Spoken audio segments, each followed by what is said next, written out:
This week, I design and build our first real workbench. And then we get to meet Ethan from The Build with Ethan. But first, it's time for a make or break.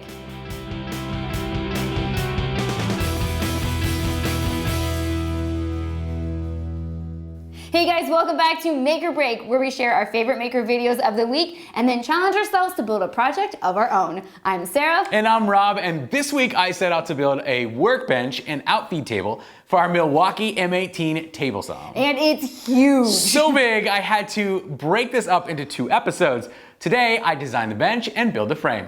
Here's how it went. So this project starts with this saw. The Milwaukee M18 8¼ inch table saw. It's small, portable, but powerful enough for just about anything we're going to be doing. My only complaint is the small stand and the lack of support for outfeed. So I headed into SketchUp and designed a 4-foot by 8-foot workbench with a cutout specifically for the M18 saw. It's supported by 6 4x4 legs, and it's all held together with half-lap joints and pocket hole screws. Easy, right? Now, I don't have a flat surface to work on besides my small workbench set up on metal legs by Shopbox, so I first made sure it was flat and level, and then I put 2 of my MDF sheets together to effectively give me the space I needed to assemble the frame. Next, I started by cutting all of my legs to length. After all 6 were cut, I had to tackle cutting out the notches for the stretchers, which I had never done before. I first tried to use a sliding compound miter saw by using a stop that should make the blade only go a specific depth into the wood. Then I just made a billion cuts, break off the leftovers, which was really satisfying, and then chisel and sand out the rough stuff. And that worked, except I had a problem with the stop on this specific saw, and I ended up with a bunch of uneven cuts, and I ruined the first leg. I gave the table saw a try, but I didn't feel comfortable with it, and ended up cutting them with my HART circular saw instead. And that actually worked really well. And as each notch was finished, fitting the 2x4s in was super satisfying. After I finished the legs, I cut all of the 2x4s to length. At that point, I had all my pieces ready to go, and it was time to start with the assembly. The first thing I did was make all of my pocket holes into cross supports and stretchers. Besides being easy to do, the pocket hole screws do a great job of pulling the pieces together, so all of my measurements would still be as accurate as possible. Next, I laid out the top of the frame on the table. I'll be building the frame upside down to make sure that the top is flat. When using pocket hole screws, it's always best to clamp your pieces together, so I use this Bessie corner clamp and it worked pretty well. Once the top was screwed together, I measured out the locations for the legs. I have an extra pair of legs in the center that will help support the saw. After making sure the legs were square, I screwed them in place. Then all I had to do was hammer the stretchers into the notches, and because my measurements were so right, the fit was tight and everything was square. This is when I ran into my first problem. Our current workbench is made of these metal legs from Shopbox. I've had these legs for over 10 years, and I've just replaced the top over and over. They each have this awesome oversized adjustable foot in a hexagon shape that makes it really easy to adjust with your foot while you lift up the table. I wanted these same feet for our new workbench for that same reason. So I reached out to Grizzly and they sold me 6 more of these feet. But now I had the feet, but at 16 millimeters, I struggled to find any threaded inserts or T-nuts that would work. At this point, I should have given up on these feet, but I'm stubborn, and my buddy Jake of Jake of All on Instagram offered to weld a few nuts onto metal plates for me. So I headed over to his place where we cut the metal, made plates, cleaned them up, and then finally welded the nuts in through the center, and they worked great.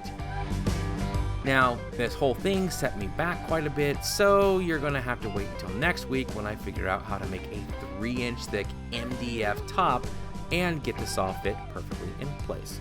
So much more to do, but so far it's been a super fun build, and I can't wait to show you the finished bench next week. Man, I was glad we could actually use those feet. They're flips. Sorry, flips. But if Jake had not offered to weld that together for me, I'd have to use something else. So once again, thank you, Jake. Now, next time I'm going to show you how I made the tabletop out of 4 layers of MDF, fit the M18 table saw in it, and take it out for a test drive. So be sure to subscribe so you don't miss it. Awesome. Okay, it's time to meet a maker. This week we have a return visitor. Ethan from The Build with Ethan was on our very first episode before we moved on to Meet a Maker interview format. So we asked him to come back and fill in the blanks. Hey, Ethan. Hey, what's going on, everybody? Ethan here from The Build with Ethan. Rob, Sarah, great to be here. Okay, so you want to know a little bit about me. I'm Ethan. I have a furniture company, Ethan Abramson Furniture, started in 2008. We build custom stuff, anything from bedside tables, all the way up to full home renovations. I also have a signature line of furniture that I sell in stores all across the country. I'm also a show host for a lot of woodworking, maker, and tool events, and you can catch all that, see my furniture, see my builds, and a little bit of the lighter side of woodworking over on Instagram at TheBuildwithEthan. Is it cheesy if I say my stereo? I don't know, when I think about it, I turn it on in the morning, turn it off at night, it goes all day, it doesn't complain, keeps me occupied, keeps me entertained. I'm gonna go with that one. All-time favorite project? I'd have to say the one I'm working on right now. I'm in the middle of building out my dream shop. I'm halfway through it. You can see a little sneak peek right behind you. Can't wait to show you all when it's done. It's gonna be exciting.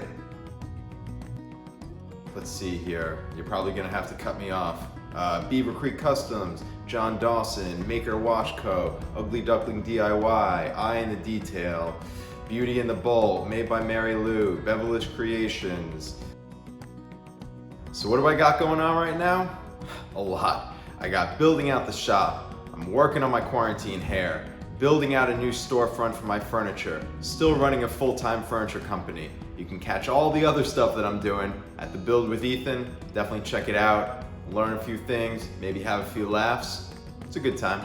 Well, thank you so much, Sarah and the Big Rabowski, for having me on. Really appreciate it. See you guys soon.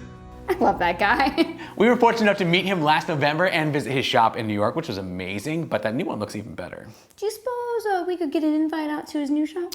Maybe. Wink. Oh, I don't have to say wink, do I? No, you just wink with your eyes. Wink. Okay, moving on to some of our favorite maker videos of the week. We have Sadie, also known as the Awesome Orange, who made a bed fit for a king. Sadie loved an earlier wood carving project so much she decided to make a matching bed to go with it. Of course, that meant about 900 hours of doing this. But this is sweet. Awesome job. Alexandre Chappelle decided to toss out his IKEA sawhorses and make this awesome folding set of his own, and even made this cool rack that holds all four of them right against the wall. Okay, look at that. Look at it. Look at it! They're looking at it, Sarah. Look at it, it's so pretty. And Brian Benham walks you through making it step by step.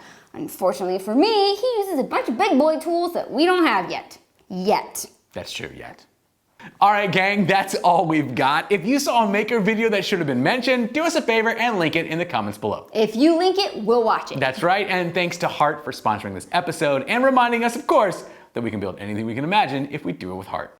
Speaking of, HART's currently running a Father's Day event called the Best Tools for the Best Dads, where you can pick him 2 different tools for 99 bucks or pick 3 for 139 only at walmart.com.